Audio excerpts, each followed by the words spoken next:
Good morning students. आज का हमारा विषय है हिंदी भाषा शिक्षण का अर्थ और अवधारणा। अब सबसे पहले ये हम जानेंगे कि हिंदी भाषा का अर्थ क्या है, उसकी अवधारणा क्या है। अब जब सीखना मानव जीवन की एक ऐसी व्यापक प्रक्रिया है जो सतत एवं जीवन पर्यंत तक चलती है। मनुष्य जन्म के उपरांत ही सीखना प्रारंभ कर देता है और वह जीवन भर कुछ न कुछ किसी न किसी रूप में सीखता रहता है। धीरे धीरे वह अपने आप को वातावरण से समायोजित करने का प्रयत्न करता है। भाषा सीखने के लिए वातावरण चाहिए होता है। बच्चा अपने घर, माता पिता, मित्र मंडली आदि में वार्तालाप व बोलचाल शुरू करता है। लेकिन इसमें भी भाषा सीखने की एक प्रक्रिया रहती है और बच्चा जो वातावरण में सुनता है उसका अनुकरण करके दोहराता भी है। भाषा को औपचारिक तौर पर भी सीखा जाता है ताकि भाषा का ज्ञान समृद्ध हो सके। भाषा शिक्षण में कहीं ना कहीं क्रिया पक्ष की विशेषता रहती है। अब विद्यालय में भाषा शिक्षण की भाषा अधिगम का औपचारिक तरीका है। अब जब हम इस टॉपिक को पढ़ ही रहे हैं कि हिंदी भाषा का शिक्षण का अर्थ क्या है, अवधारणा क्या है, तो सबसे पहले हमें यही जानना होगा। हम ये जानते भी हैं कि भाई जो मानव जीवन है वो एक सीखने की प्रक्रिया में रहता है और सीखने की प्रक्रिया भी व्यापक है। कहीं से भी व्यक्ति सीख सकता है और जन्म से लेकर मृत्यु तक वो कुछ ना कुछ सीखता ही रहता है। भले ही औपचारिक तरीके से सीखे, अनौपचारिक तरीके से सीखे, लेकिन उसका जो सीखने का क्रम है वो हमेशा बना रहता है और जिस वातावरण में वो रहेगा उसी वातावरण की तरह वो ढल जाएगा। कभी कभी हमने ऐसी स्टोरीज देखी हैं जिनमें बच्चा एक जंगल में जन्म ले रहा है, जंगल में ही वो पल रहा है, उन्हीं जानवरों के बीच रह रहा है, जानवरों के बीच खा रहा है, और तो उसकी जो आदतें हैं वो भी उसी प्रकार से बदल जाती है, उसी तरीके से उसकी आदतें पड़ जाती हैं।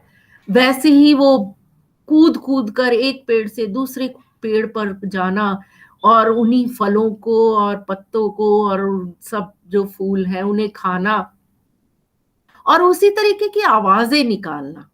तो वातावरण का बहुत फर्क पड़ता है व्यक्ति के ऊपर। वो जिस वातावरण में रहेगा उसी तरीके के वातावरण से वो सीखता है।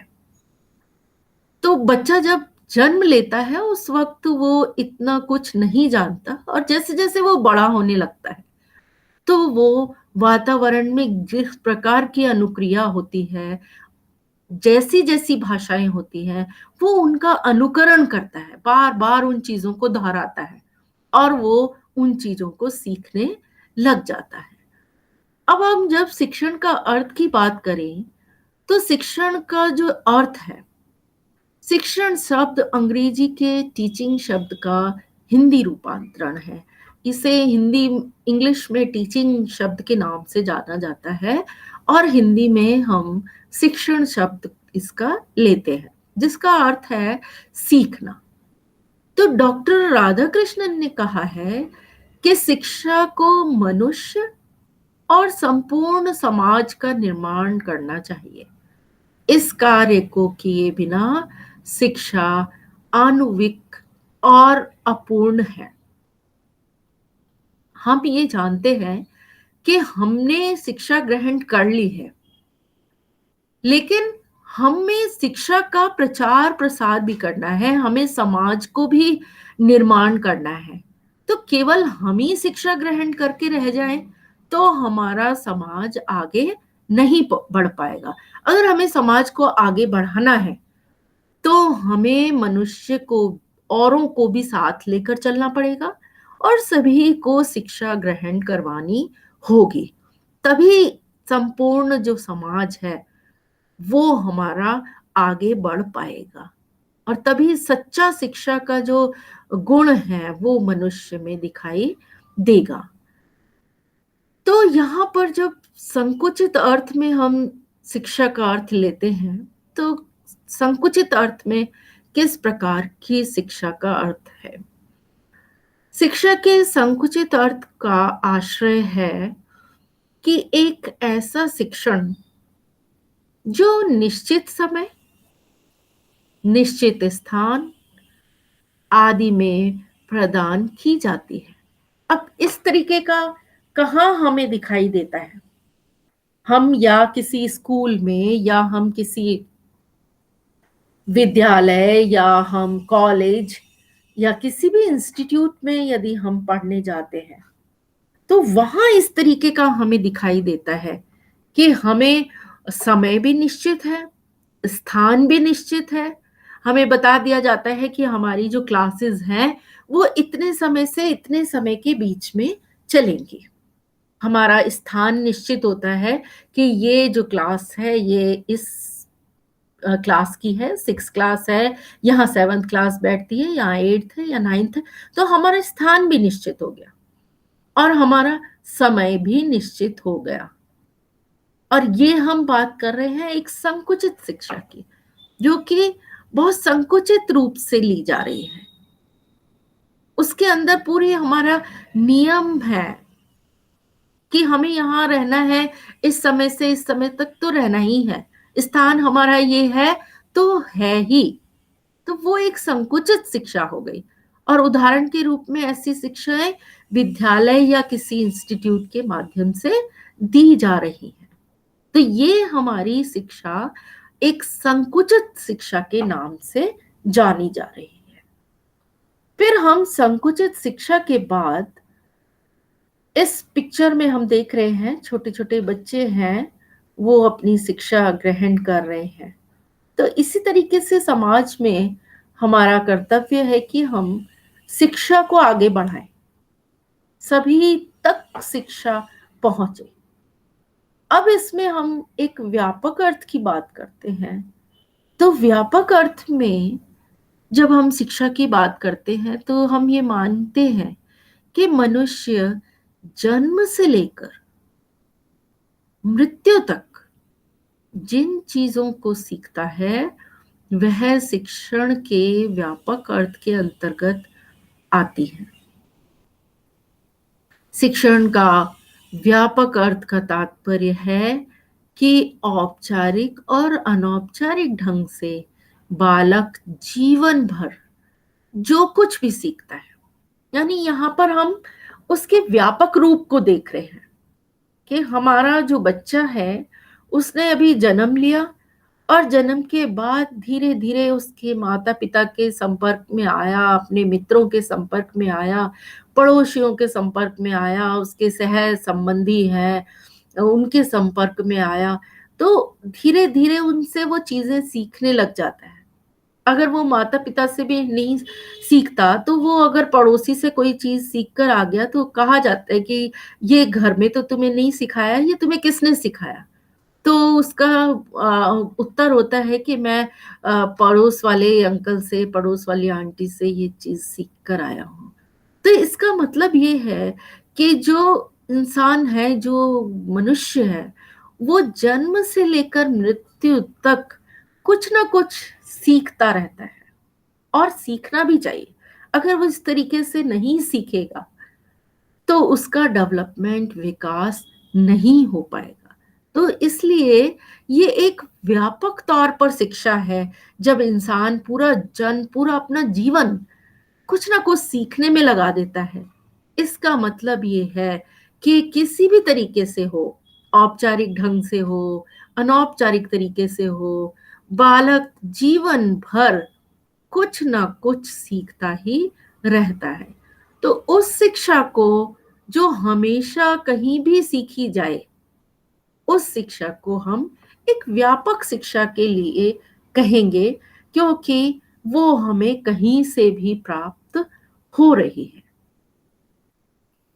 अब इसके बाद हम देखते हैं कि महात्मा गांधी के शब्दों में, महात्मा गांधी ने कहा है, शिक्षा से मेरा अभिप्राय बालक और मनुष्य के शरीर, मन और आत्मा का सर्वांगीण एवं सर्वोत्कृष्ट विकास से है। By education, I mean an all-round tearing out of the best in child and man body, mind and spirit.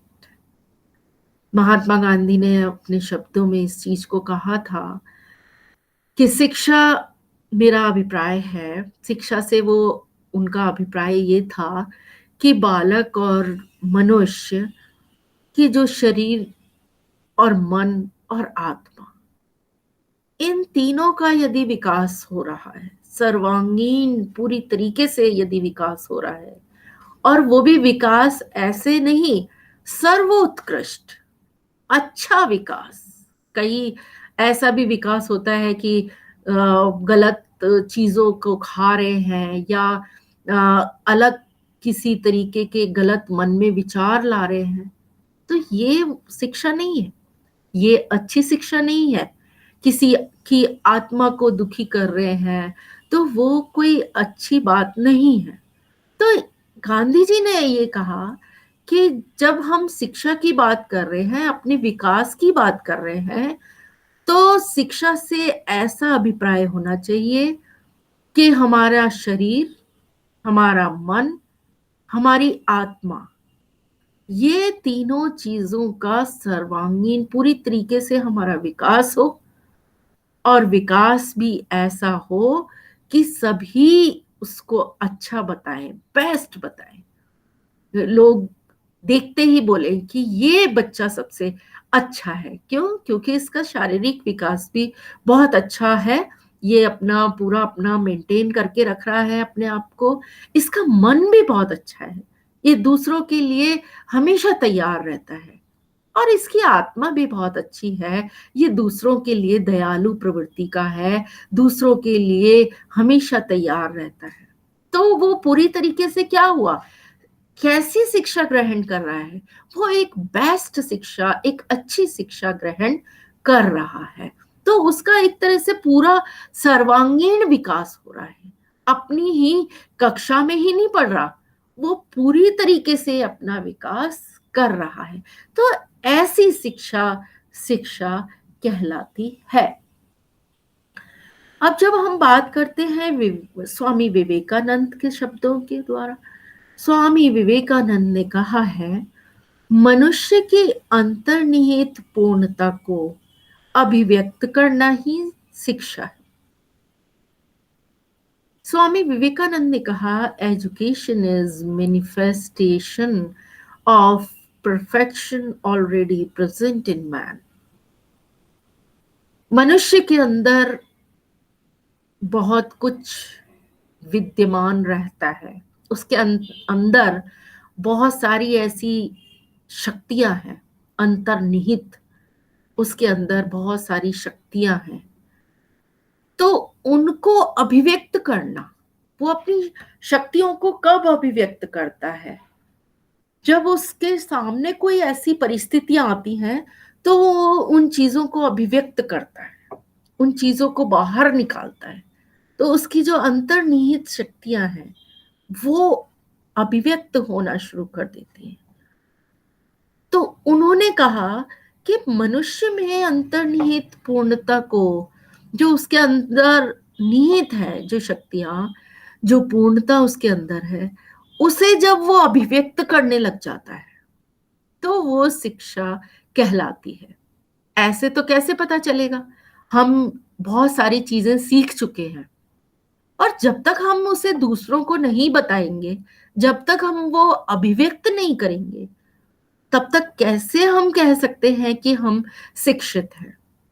तो हमारे शिक्षा जब हम प्राप्त कर रहे हैं, तो उन अंतर्निहित शक्तियों को हमें अभिव्यक्त भी करना पड़ेगा, बाहर भी लाना होगा, औरों के सामने भी हमें दिखाना होगा कि हम किस तरीके के व्यक्ति हैं, हमने क्या क्या सीख रखा है।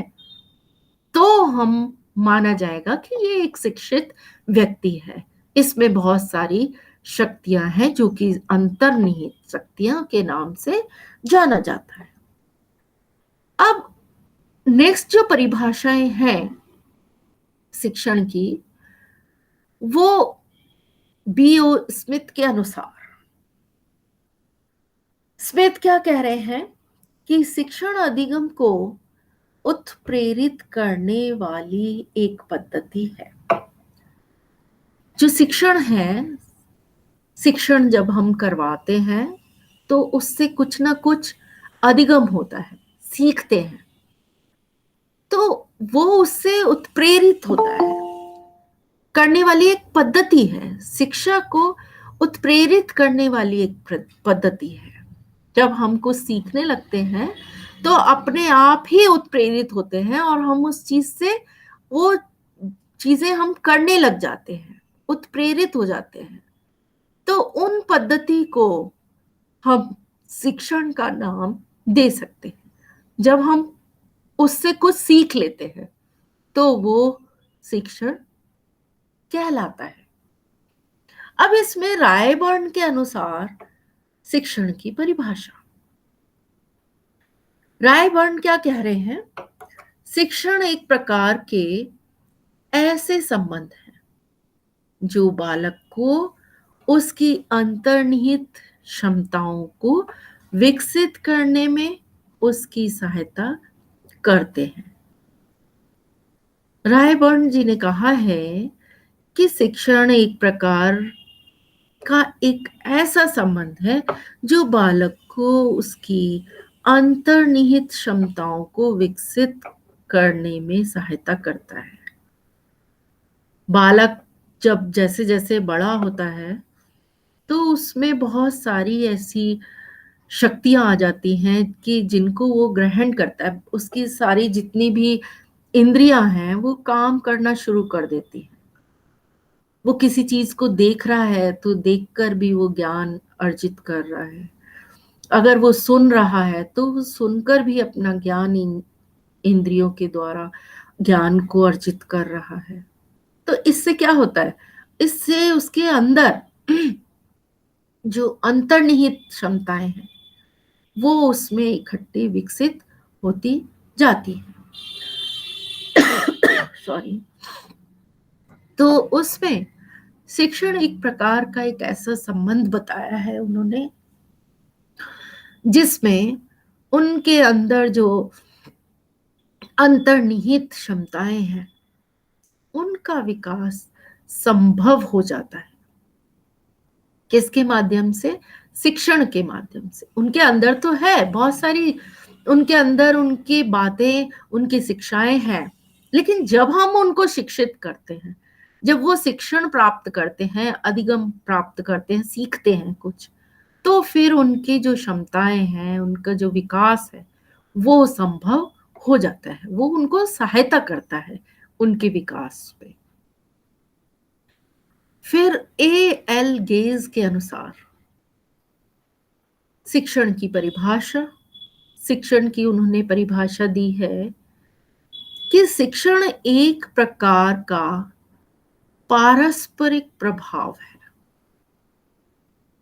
पारस्परिक प्रभाव जिसका उद्देश्य दूसरे व्यक्ति के व्यवहार में वांछित परिवर्तन लाना। अब हम ये देखते हैं कि जब हमने शिक्षा प्राप्त करी है, अधिगम हमारा हो गया, हमने कुछ सीख लिया, तो वहां पारस्परिक प्रभाव पड़ता है। हम एक दूसरे के व्यवहार को जानते हैं और हम उनमें जितना परिवर्तन लाना है, वांछित परिवर्तन लाने की कोशिश करते हैं। किसके अनुसार, शिक्षण के अनुसार, अधिगम के अनुसार हम उनका जो परिवर्तन है व्यक्ति में देखते हैं। उनको किसी चीज का यदि ज्ञान नहीं है और शिक्षक ने उन्हें ज्ञान प्राप्त कराया या माता-पिता ने किसी चीज़ का ज्ञान प्राप्त कराया, तो क्या होगा? उनके व्यवहार में परिवर्तन आएगा।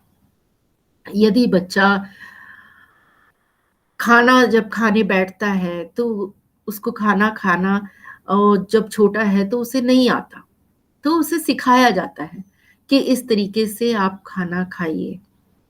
हाथ से नहीं, चम्मच से खाना खाओ या ऐसे बैठ के खाना खाओ और पहले भगवान का भोग लगाओ, नाम लो, फिर उसके बाद खाना खाओ। ये चीज़ें जब हम सिखा रहे हैं, तो क्या हो रहा है? उसके व्यक्ति के व्यवहार में परिवर्तन आ रहा है। उसे पहले इन चीज़ों का ज्ञान नहीं था, लेकिन धीरे-धीरे, धीरे-धीरे वो इन चीज़ों को सीख रहा है। अपने व्यवहार में वांछित जो चाहिए, वो परिवर्तन ला रहा है। तो इससे मनुष्य के व्यवहार में परिवर्तन आता है। अब इन चीज़ों के बाद जो भाषा का अर्थ है, वो हमारे सामने आता है। भाषा शब्द की उत्पत्ति संस्कृत के भाष्य धातु से हुई है, जिसका अर्थ कहना या बताना। भाषा शब्द की उत्पत्ति संस्कृत भाषा के धातु से हुई और उसका अर्थ है कहना या बताना। हमको किसी से कुछ कहना हो या बताना हो, तो वो हम भाषा के माध्यम से बताते हैं। भाषा ध्वनि चिन्हों का वह क्रमबद्ध समूह है, जिसके माध्यम से व्यक्ति एक व्यक्ति अपने विचार, भाव, इच्छा दूसरे व्यक्ति के लिए व्यक्त करता है और दूसरे के विचार, भाव, इच्छाएं ग्रहण करता है। तभी तो हम भाषा से एक दूसरे के विचारों को जानते हैं। यदि हमारे पास जो विचार हैं, वो हम दूसरों तक पहुंचा रहे हैं, जो हमारे भाव हैं, इच्छाएं हैं, वो हम दूसरों तक पहुंचा रहे हैं और दूसरों की चीजें हम जान रहे हैं, वो हमें बता रहा है, अपने विचार हमें दे रहा है, हम अपने जो भाव हैं वो हमारे सामने प्रकट कर रहा है, अपनी इच्छाएं दे हमें बता रहा है, तो वो हम ग्रहण कर रहे हैं और हमारी चीजें दूसरा व्यक्ति ग्रहण कर रहा है। तो ये सब किसके माध्यम से संभव है? ये सभी चीजें, ये सभी हमें भाषा के माध्यम से हमें जानने को मिलती है और हम इन सभी चीजों के माध्यम से एक दूसरे के विचार जानते हैं। और ये सब क्या है? एक ध्वनि है। एक भाषा में एक ध्वनि है। ध्वनि के माध्यम से सारी चीजें और उनके चिन्हों के द्वारा हम इस तरीके के जो चीजें हैं वो व्यक्त करते हैं। एक माध्यम है, उसके माध्यम से हमारी बातें दूसरे तक पहुंचती हैं। एक ध्वनि के माध्यम से सबसे पहली चीज है ध्वनि है, अक्षर है, उनके माध्यम से चीजों का पहुंचना, वर्णों के माध्यम से। अब हम जो नेक्स्ट चीज है परिभाषाएं देखते हैं भाषा की। स्वीट के अनुसार भाषा स्वर एवं ध्वनि के द्वारा विचारों का अभिव्यक्तिकरण है। अभी जो हम बात कर रहे थे, वही सारी चीजें इन्होंने अपनी परिभाषाओं में शामिल की हैं कि भाषा स्वर एवं ध्वनि के माध्यम से अभिव्यक्त करते हैं। उसके बाद श्याम सुंदर दास ने भी अपने शब्दों में इन चीजों को कहा है कि भाषा ध्वनि संकेतों का व्यवहार है। जब हम किसी भाषा को अभिव्यक्त कर रहे हैं ध्वनि या संकेतों के माध्यम से, तो फिर हमारी जो भाषा है वो दूसरों तक पहुंच सकती है और दूसरे के व्यवहार में परिवर्तन ला सकती है और यदि किसी और की हमारे तक पहुँच रही है, तो हमारे अंदर भी परिवर्तन आ सकता है। उसी तरीके से सुमित्रानंदन पंत के अनुसार, सुमित्रानंदन पंत ने भी अपनी जो विचार हैं वो परिभाषाओं के माध्यम से हमें दिए हैं। भाषा संसार का नादमय चित्र है, ध्वनिमय स्वरूप है। यह विश्व की हृदय तंत्री की झनकार है, जिनकी स्वर में अभिव्यक्ति होती है। अब यहाँ सुमित्रानंदन पंत ने भाषा को बहुत अच्छे ढंग से प्रस्तुत किया है कि संसार का नादमय चित्र है। नाद माने एक ऐसी ध्वनि, ऐसी आवाज, एक ऐसी वो वर्ण, ऐसा अक्षर जिनके नाद से, जिनके एक ध्वनि के माध्यम से ऐसा स्वरूप हमारे सामने आता है। यह विश्व की हृदय तंत्री की झनकार है। हमारा जो हृदय है वो एकदम झंकृत हो जाता है कि कोई आवाज आई, जब हमें कोई पुकारता है तो हमें हमारा दिमाग, हमारा हृदय एकदम ऐसे लगता है कि किसी ने हमें पुकारा। जिनकी स्वर में अभिव्यक्ति होती है, वो स्वर हमें सुनाई देता है और उस स्वर के माध्यम से, उसी ध्वनि के माध्यम से हमारी अभिव्यक्ति होती है। हम एकदम से अभिव्यक्ति करते हैं। तो ये एक तरीके की आवाज है, एक तरीके का ध्वनि होती है जो कि व्यक्ति की व्यक्ति तक पहुंचती है, और इसे ही फिर हम भाषा का स्वरूप मानते हैं। फिर रामचंद्र वर्मा के अनुसार मुख से उच्चारित होने वाले शब्दों और वाक्यों का समूह, जिसके द्वारा मन की बातें बताई जाती हैं, भाषा कहलाती है। ये सभी को सर्वविदित है कि मुख से उच्चरित होने वाले शब्द, हम अपने मुख से बहुत सारे शब्दों को उच्चारित करते हैं, बोलते हैं, बाहर लाते हैं, और वाक्यों का एक समूह बन जाता है। अगर हम एक एक एक एक शब्द को जोड़ते चले जाएं तो ये एक वाक्य बन रहा है।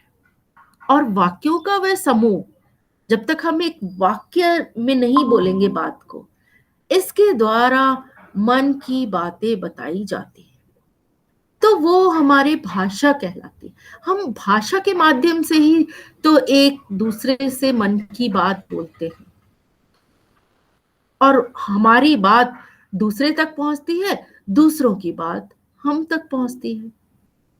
तो जब ये आदान प्रदान हो रहा है विचारों का, वाक्यों का, एक शब्द समूहों का, तो वहां भाषा कहलाई जाती है। वास्तव में उसे भाषा कहा जाता है। अब हम ये देखते हैं कि भाषा के भी प्रकार हैं। पहला है मौखिक भाषा और दूसरा है लिखित भाषा। यहाँ हम दो प्रकार की भाषाओं को जानेंगे। हमारे सामने सबसे पहले आ रही है मौखिक भाषा।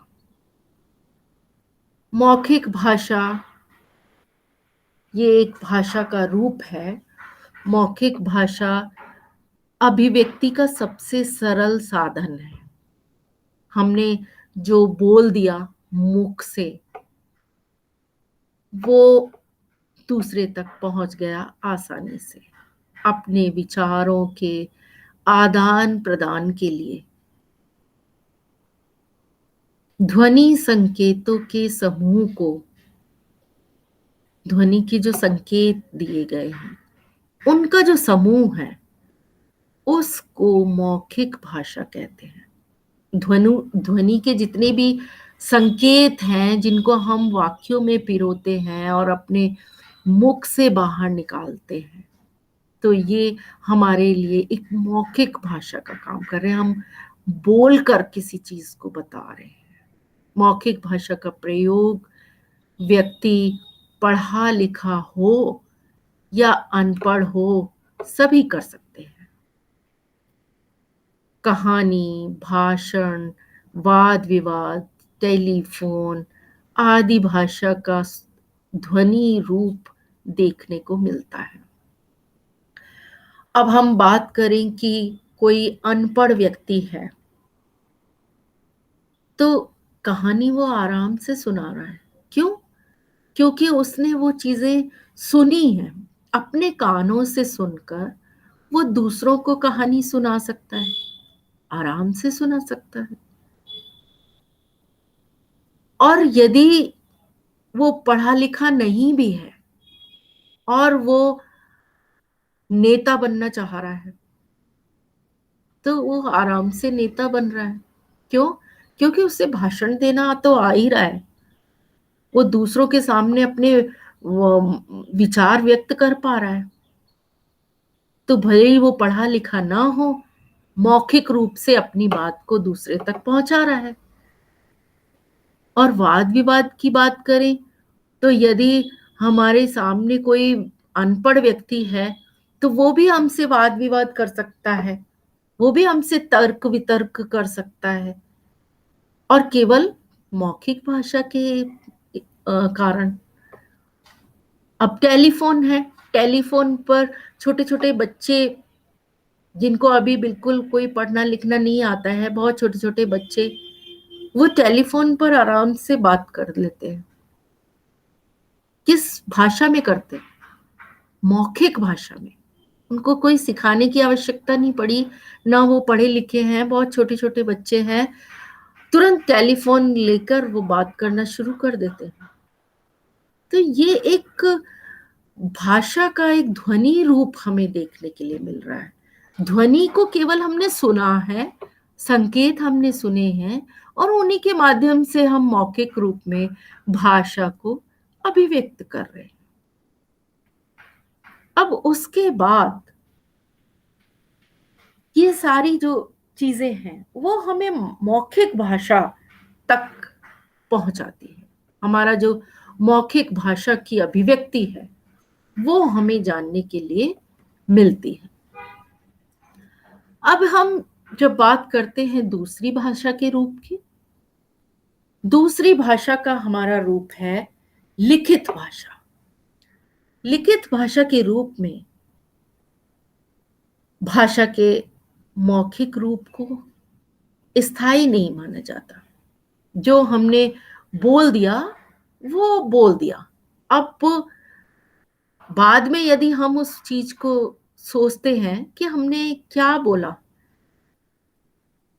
उसको हमने क्या आज समझाया, किसी व्यक्ति को कोई बात बताई, तो हमने वो क्या बात करी, तो वहां हमें वो हमारे लिए स्थायी नहीं थी। क्यों? क्योंकि वो तो हमने बोल के चले गए, बोल दिया। लेकिन लिखित रूप में भाषा हमेशा मौजूद रहती है। जब हम भाषा के लिखित रूप की बात करते हैं तो हमारे सामने वो हमेशा मौजूद रहती है। हम उसमें लिख कर जब चीजों को बता देते हैं, तो इसका मतलब ये है कि वो एक हमारे सामने प्रमाण हो गया। भाषा का लिखित रूप विचारों के संचयन का माध्यम है। हमारे जो विचार हैं उनको हमने एक लिखित रूप दे दिया। जैसे पुस्तकें हैं या कहानियां हैं या चुटकुले हैं या और भी कई प्रकार की चीजें हैं जिनको हम दूसरों तक पहुंचाना चाहते हैं, अपने विचारों को दूसरों तक पहुंचाना चाहते हैं और हमेशा बना रहना चाहते हैं उन चीजों के, वो हमेशा रहें, हमारे आने वाली पीढ़ी भी वो इन चीजों को देखे, इन चीजों से फायदा उठाए। ऐसी चीजें कौन सी हैं? जो लिखित संचयन है, जो हमारे विचारों का लिखित रूप है, वो हमें हमेशा स्थायी रूप प्रदान करता है। तो भाषा का लिखित रूप विचारों के संचयन का माध्यम है और लिपि ने मौखिक भाषा को लिखित रूप प्रदान किया है। जो लिपि है भाषा की, किस तरीके से हमें लिखना है, उस लिपि ने मौखिक भाषा को लिखित रूप प्रदान करा है। और लिखित भाषा स्थायी होती है। वो पूरा लिख कर हमने किसी को दे दिया तो इसका मतलब वो एक स्थायी हो गया, जिससे सुरक्षित रखा जा सकता है।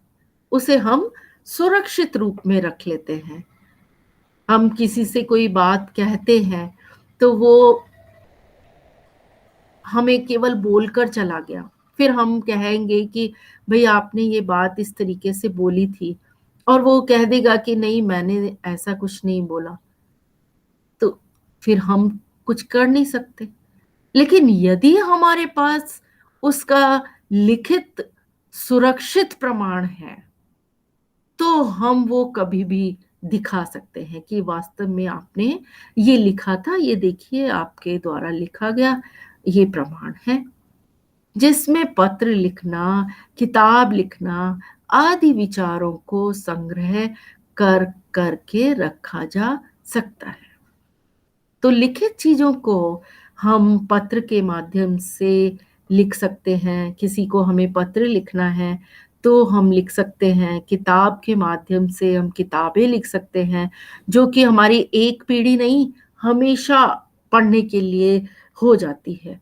हमारे जो आगे आने वाली पीढ़ियां हैं वो भी इस चीज से पढ़ेंगे, तो हमारे विचार एक स्थान से दूसरी स्थान तक पहुंच रहे हैं किताबों के माध्यम से, पत्र के माध्यम से। तो वो कहीं ना कहीं हमारे काम आगे भी आते हैं। अब भाषा के रूप या प्रकार के बाद हम लिपि का देखें। भाषा की ध्वनि को अंकित करने के लिए निश्चित चिन्हों की व्यवस्था को लिपि कहते हैं। अब भाषा और लिपि, जब हम हिंदी और संस्कृत भाषा की बात कर रहे हैं तो कौन सी लिपि की व्यवस्था है? उस लिपि को देवनागरी लिपि के नाम से जाना जाता है। और हम जब उर्दू भाषा की बात करें, उर्दू भाषा की लिपि फारसी लिपि कही जाती है। और पंजाबी, पंजाबी भाषा में लिपि कौन सी होगी? लिपि हमारी गुरुमुखी के नाम से जानी जाती है। पंजाबी भाषा की जो लिपि है वो गुरुमुखी कहते हैं। और अंग्रेजी भाषा, अंग्रेजी भाषा की जो लिपि है लिखने की, वो रोमन कहलाती है। तो यहाँ हम ये देख रहे हैं कि जो लिपि है वो हमारी एक निश्चित कर दी गई है कि यदि हम हिंदी भाषा में लिख रहे हैं, संस्कृत भाषा में लिख रहे हैं, तो हम देवनागरी लिपि में लिखेंगे। और यदि हमारे पास उर्दू है तो हम फारसी भाषा में लिखेंगे। पंजाबी है गुरुमुखी में लिखेंगे, अंग्रेजी है तो रोमन भाषा में लिखेंगे। तो ये हमारी भाषा की ध्वनि होती है।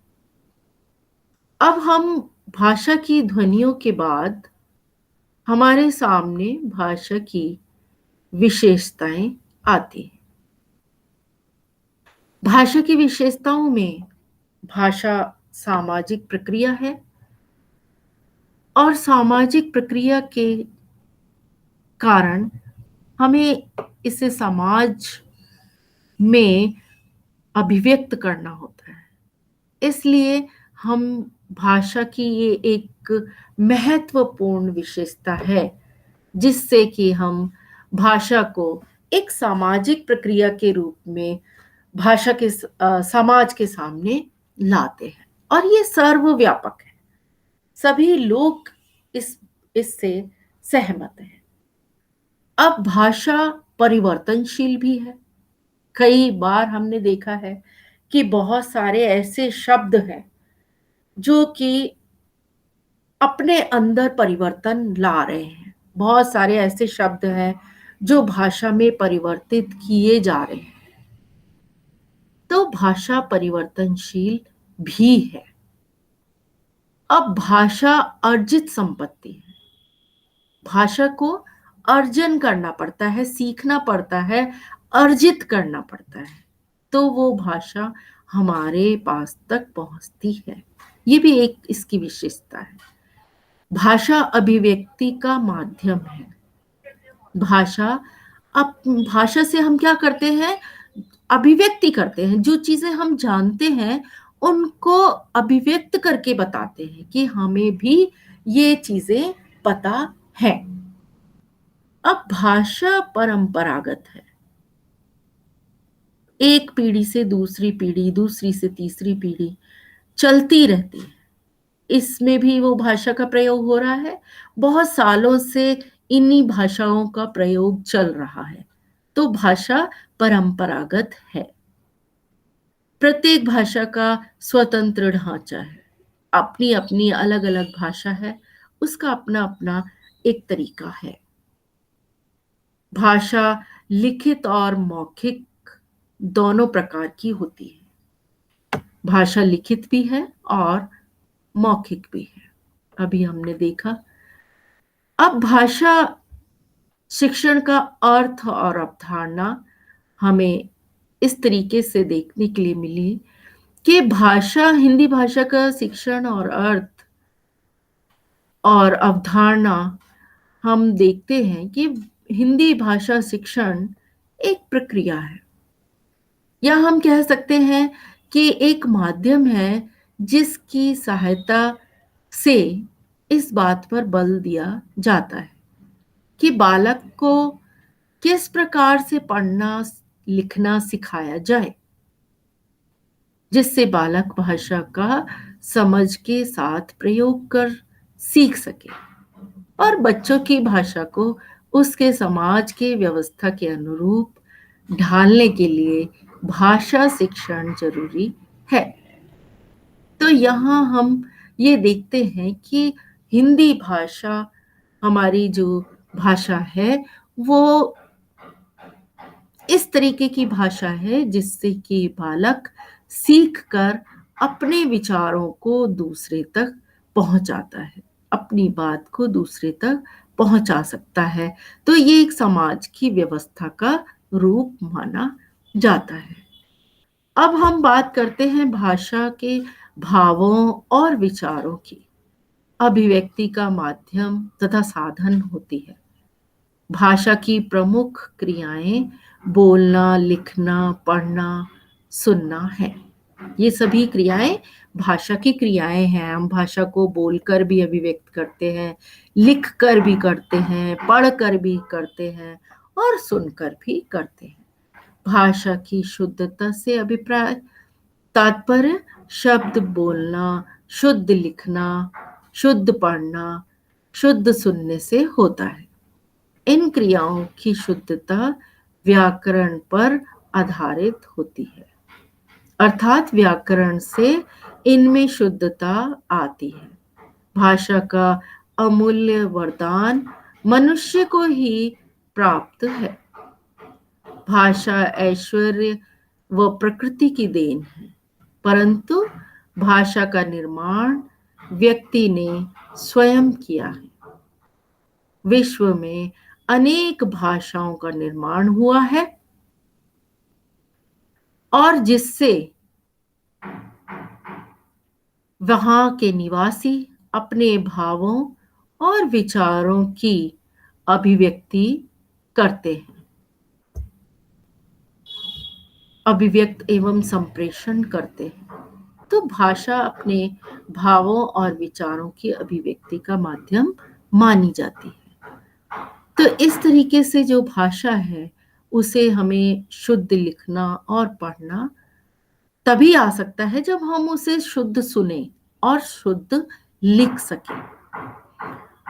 और अंत में हम भाषा अर्जन की बात करेंगे। भाषा अर्जन एक अवचेतन प्रक्रिया है। इसमें बालक के सीखने की प्रक्रिया व्याकरण के नियमों से अनजान होती है। वह प्रथम भाषा अर्जित करता है। भाषा के अर्जन की प्रक्रिया में बालक को एक प्राकृतिक स्रोत की आवश्यकता होती है और विद्यार्थी के माध्यम से भाषा सीख लेते हैं। अर्थात बालक वातावरण और लोगों के मध्य अंतर क्रिया के माध्यम से भाषा से भाषा को अर्जित करता है। इसमें बालक सक्रिय रहता है। अब हम ये देखते हैं कि जो भाषा से संबंधित, भाषा का अर्थ और उससे संबंधित बहुत से महत्वपूर्ण लिंक हैं, बहुत से रेफरेंसेस हैं जिनके माध्यम से आप भाषा के अर्थ, भाषा की प्रक्रिया, भाषा की अवधारणा, इनके विषय में जान सकते हैं। अब अंत में हम भाषा से संबंधित वस्तुनिष्ठ प्रश्नों को देखेंगे, जो कि अति लघुतरात्मक प्रश्न है, वस्तुनिष्ठ प्रश्न है। पहला प्रश्न है, भाषा का प्रमुख कौशल है। लिखना, पढ़ना, बोलना, उपयुक्त सभी। उत्तर है उपयुक्त सभी। उपरोक्त सभी भाषा के प्रमुख कौशल हैं। फिर ये भाषा का संबंध होता है। भाषा का संबंध गद्य, पद्य, व्याकरण सभी से। भाषा का संबंध सभी से होता है, गद्य से भी, पद्य से भी और व्याकरण से भी। अगला प्रश्न है, भाषा का मुख्य रूप होता है। भाषा का मुख्य रूप अशाब्दिक भाषा, शाब्दिक भाषा, दोनों ही, उपरोक्त में से कोई नहीं। भाषा का मुख्य रूप होता है अशाब्दिक भाषा और शाब्दिक भाषा, दोनों ही भाषा का मुख्य रूप होते हैं। अब नेक्स्ट क्वेश्चन है, शिक्षा प्रदान करने का साधन है। शिक्षा प्रदान करने का साधन राष्ट्रीय भाषा, मातृभाषा या क्षेत्रीय भाषा, उपरोक्त कोई नहीं। अब इनमें से कोई भी शिक्षा प्रदान करने का साधन नहीं है, उपरोक्त में से कोई नहीं। अगला प्रश्न है, भाषा को मानते हैं एक कला, एक विज्ञान, दोनों ही, उपरोक्त कोई नहीं। भाषा को कला और विज्ञान दोनों ही मानते हैं, तो दोनों ही भाषा को मानने का सही उत्तर हुआ। अगला प्रश्न है, मातृभाषा का अर्थ है परिवार की भाषा, मातृभाषा, पिता की भाषा, उपरोक्त सभी। इसका उत्तर है उपरोक्त सभी। मातृभाषा सभी की है, परिवार की भाषा, मातृभाषा, पिता की भाषा सभी कहलाती है। अब अगला प्रश्न है, मातृभाषा का प्रमुख उद्देश्य। मातृभाषा का प्रमुख उद्देश्य है मानसिक विकास, शारीरिक विकास, बौद्धिक विकास या उपयुक्त सभी। अब मातृभाषा का प्रमुख उद्देश्य ये सभी हैं, इसका मतलब इसका सही उत्तर है उपर्युक्त सभी। अगला प्रश्न है, हिंदी किस भाषा परिवार की भाषा है? भारोपीय, द्रविड़, ऑस्ट्रिक, चीन तिब्बती। सही उत्तर है भारोपीय भाषा, यानी भारतीय और यूरोपीय भाषा को मिला के भारोपीय भाषा, भाषा परिवार की भाषा, हिंदी भाषा के परिवार की भाषा है। अगला प्रश्न है, भारत में सबसे अधिक बोली जाने वाली भाषा कौन सी है? हिंदी, संस्कृत, तमिल, उर्दू। सबसे अधिक बोली जाने वाली भाषा हिंदी भाषा है। अंतिम प्रश्न है, शिक्षा के उद्देश्यों का वर्गीकरण ज्ञानात्मक तरीके से हो सकता है, भावात्मक तरीके से या क्रियात्मक उद्देश्यों से इनका वर्गीकरण कर सकते हैं। शिक्षा के उद्देश्य में ये सभी उद्देश्य शामिल होते हैं। तो इसका उत्तर है सभी। अब इसके इस विषय को हमने आज पढ़ा। अब अंत में धन्यवाद।